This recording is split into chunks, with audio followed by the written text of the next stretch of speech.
Hi, welcome back to my channel.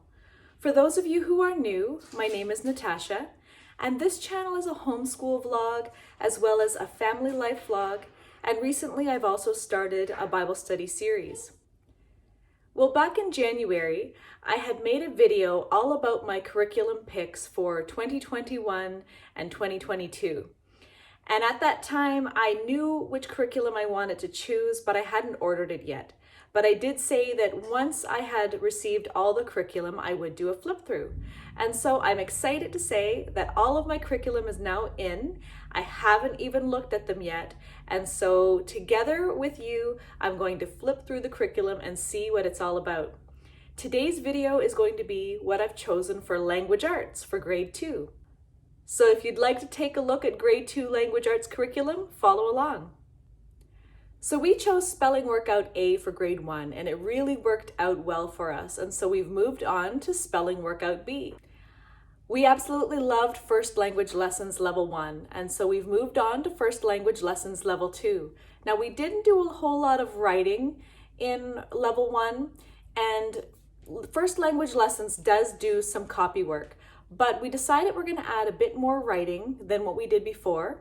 And so along with First Language Level 2, we are going to be adding in Writing with Ease Level 1, which is also by the Well-Trained Mind. So here's the front cover for Spelling Workout B, and it's by Modern Curriculum Press. And it's very similar, well, exactly similar to the layout in Spelling Workout A, which I showed in my last video.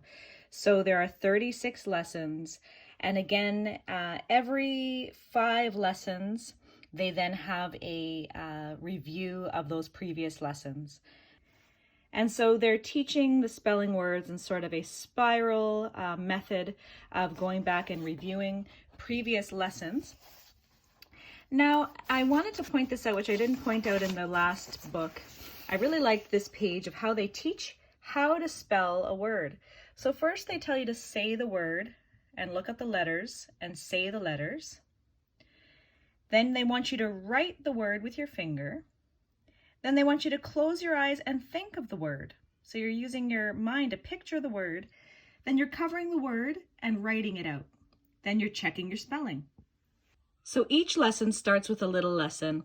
This one is talking about the 26 letters of the alphabet, and it points out how this sentence, "The quick brown fox jumps over the lazy dog," uses all 26 letters of the alphabet. And I didn't realize this, but that's why I guess we use this sentence when we're learning how to type, because it allows you to access each letter on the keyboard.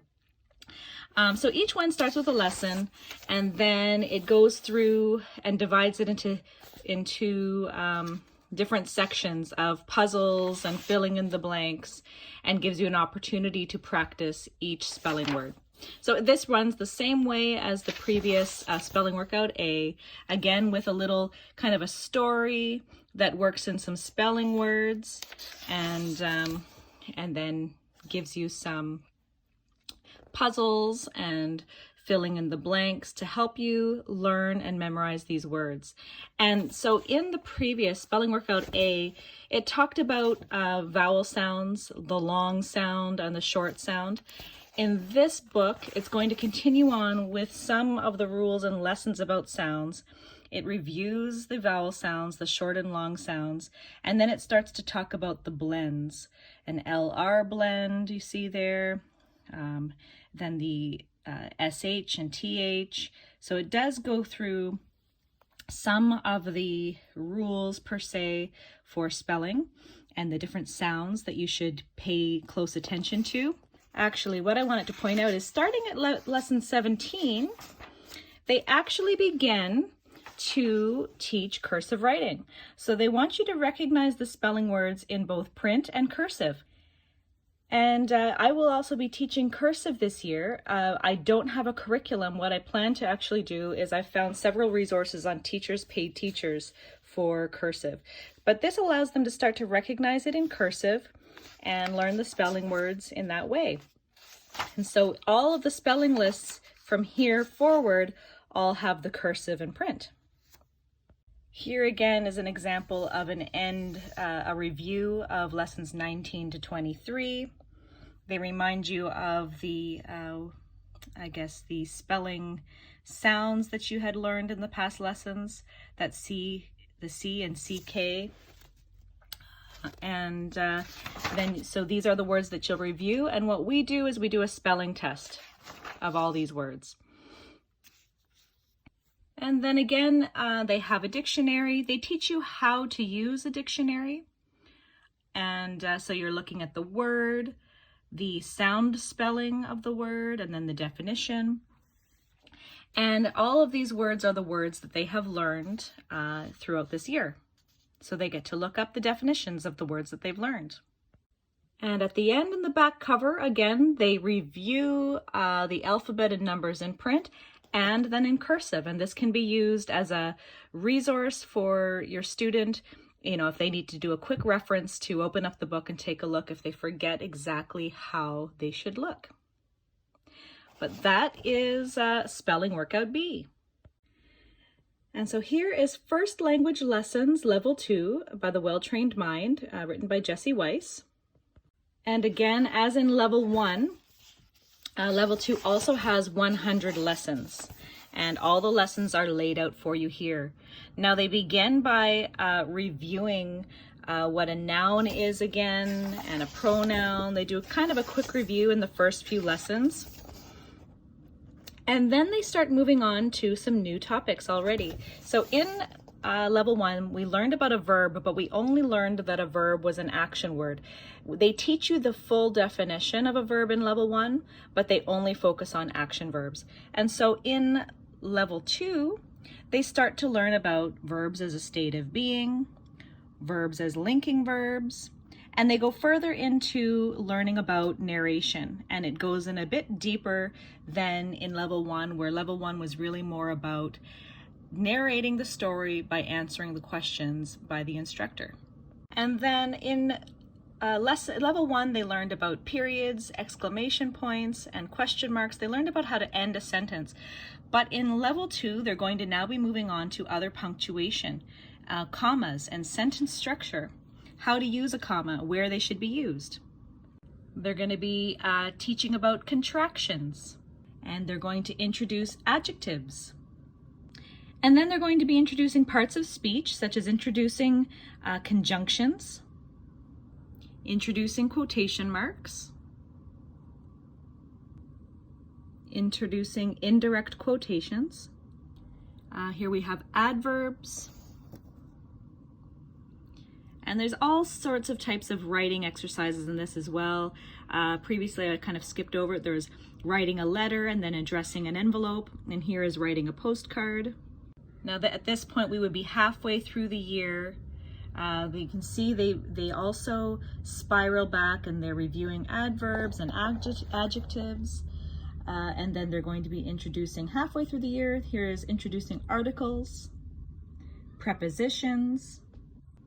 Now we're here at lessons 65 and 66, and you can see that they're constantly spiraling back to previous lessons, helping all of those things to sink in and commit it to memory.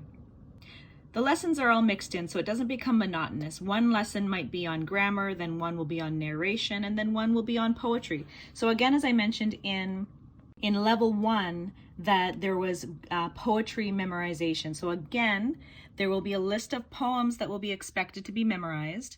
They're worked into each lesson and help you slowly build and add to that. And memorization of poems is really just an excellent brain exercising activity. Being able to learn how to memorize really helps overall in all of your, in life, but also in all of learning. It just really exercises the brain. And one more thing I'd like to point out. So we moved from narration, and we are now moving into, and it happens sooner than lesson 90, but they move into dictation. And so the parent or the instructor now will be dictating sentences to the student, short sentences, and gradually build, and help them learn how to memorize what they are hearing and write it down on paper. So they learn narration and they move on to dictation. So you can see here as we get to near the end, they're starting their reviews. There's the cumulative poem review, and they're breaking up the reviews into different sessions because you can see in level 2, they've learned a lot more than in level 1. And then here again, another review session, and then they're going to do a final story narration, and then review parts of speech. So now I'm just going to quickly show you what each lesson looks like. If you've never seen first language lessons before, you can see how it's laid out. The first few pages just talk about how to use this book, and I'll allow you to read that on your own. It's very straightforward, it's scripted, so it's not something that I felt necessary to read, but if you still feel like you're not sure how it works, you can always go back and read that. So lesson 1 is just laid out like this. There's the instructor and the script of exactly what to say. And here they have that you're going to say it together, and then at some point you're going to then get the student to answer. So you're talking about a noun, then you're going to read. So this is review from level 1, and then you talk about that definition together. You say it together, and then the instructor reviews common noun, and then so this is how it works. It's all scripted, and when you ask the student the questions, you're expecting a full sentence as an answer. That's something that's taught in level 1. And the beginning of the year with Olivia, she at first kept forgetting to say a full sentence, but by the end of the year, she's always saying a full sentence. So at this point, starting level 2, the student would already be in that habit of saying, giving an answer in a full sentence. And so lesson 2 is already going into a poem. This poem was introduced in level 1 at the very end and said that it would be continued into level 2. And so we not only are we discussing or reading the poem and starting to memorize it, but they're discussing the poem. They're talking about the title and all of those things. And the lessons are short. Now, I haven't done this yet to see how long it takes, but they're never meant to be long. At this point, they still probably would be meant to be about 10 to 15 minutes in length per lesson. And in lesson 9, they're moving on to sort of the next level of story narration. Now, children have a tendency to want to repeat back every detail of a story, so this is going to teach them how to be more concise and not give every detail, but only the pertinent details. So in this lesson, you're going to be reading them a story, and this story is titled The Camel's Nose. And you read them this story, and then at the end, you're going to start teaching them how to be concise and just give the pertinent details of the story to narrate back what it was about. So again, there is copy work in first language lessons, and here's an example of where they offer you 3 different sentences, and you will choose the sentence which you feel best fits your student's ability. They offer a short one, a medium, and a longer one, and you can choose for this type of copy work. Now, I probably won't be doing too much of the copy work from first language lessons because I am also doing Writing with Ease. But Writing with Ease does not have grammar. It is just writing skills. And so we will be using this for the grammar and using Writing with Ease for the writing skills.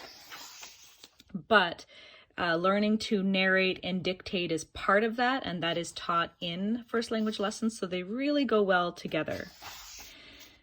And I'll just show you, this is the final sort of review of all the parts of speech. So they give you the list. This is all the things that you will be learning this year, and you're going to find and point them out to you. You're going to be, well, I actually haven't looked at this yet. This is the first time that I'm looking at any of this curriculum. I bought it and I really haven't opened it up. So we're both kind of getting to see this for the first time together. And at the end of the book, they have the glossary of terms and definitions, so it's easier to find the definitions rather than trying to flip through all the lessons and see where they're located. And they also list all of the capitalization and punctuation rules and lists of things that they need to memorize in the curriculum. There is the list of conjunctions and prepositions. And this is the list of poems that they will be memorizing this year. As you can see, if you saw my review of First Language Lessons Level 1. This is a much shorter list, but these poems are much longer. And so it's a bit more challenging to memorize, as well as they're learning so much more grammar and parts of speech in this year. And so they're not going to be overwhelmed. But poetry memorization is still very important and fun for them. It's very rewarding when they realize how much they can actually memorize. My daughter Olivia loves to recite the poems that she's learned. And so that is First Language Lessons, and now let's take a look at Writing with Ease. So here is Writing with Ease, Level 1, written by Susan Bauer, the author and founder of The Well-Trained Mind. You'll see also the name here, Peter Buffington, and he is often an author of several of the books. So Writing with Ease is divided into 36 weeks. And they've also put together a reading list of, these are all the pieces that they will be reading throughout the year.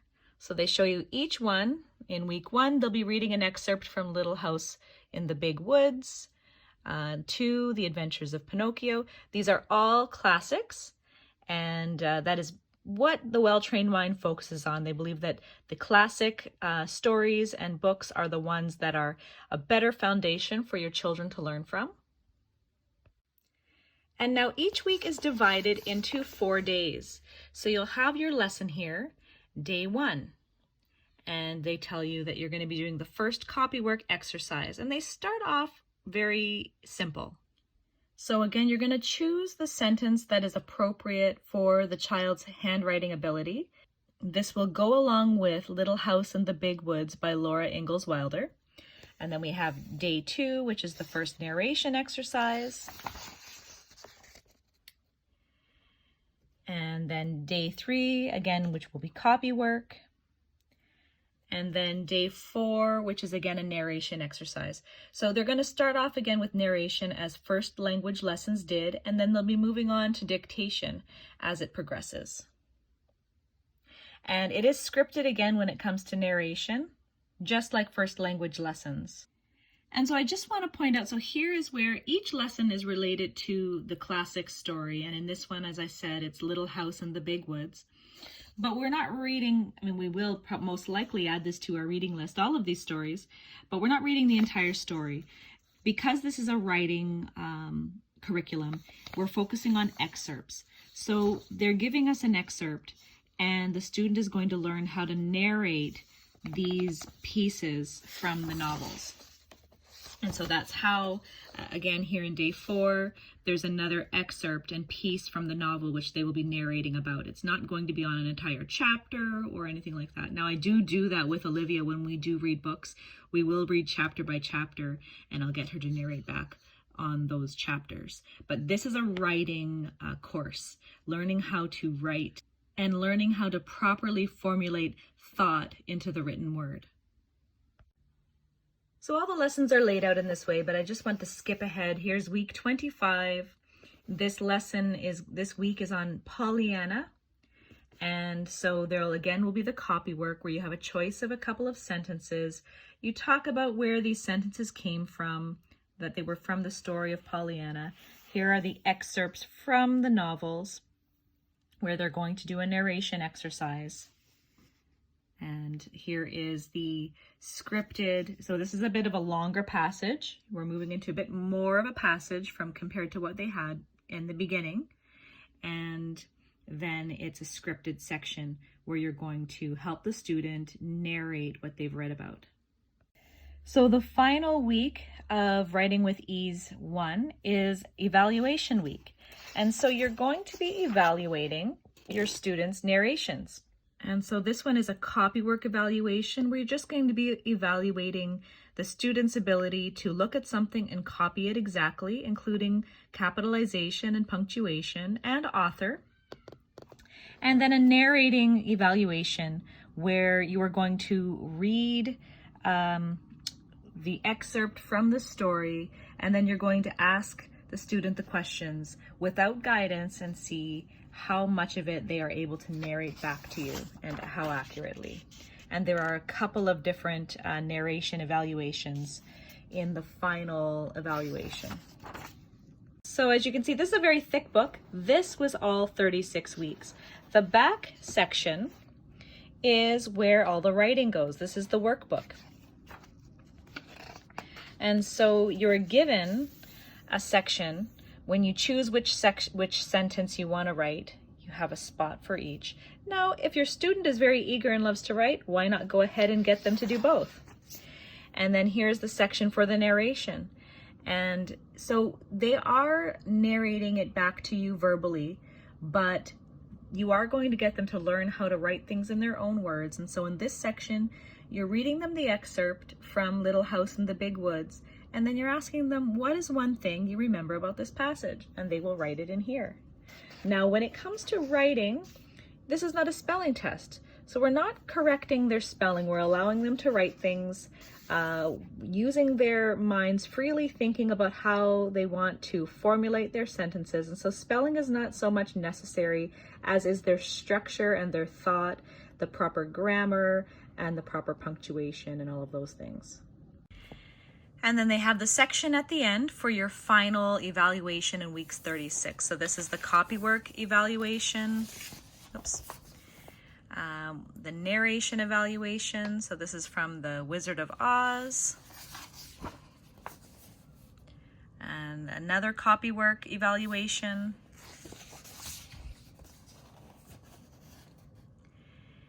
And then another narration evaluation. And that is the end of Writing with Ease Level 1. So that's all I have for you today. In the coming weeks, I'm also going to be doing a flip through of all the rest of the curriculum that we bought for this coming year. There'll be science and history and math, as well as our Bible curriculum. So if you're interested in that, I hope that you follow along. But until then, I will see you in the next one. Bye.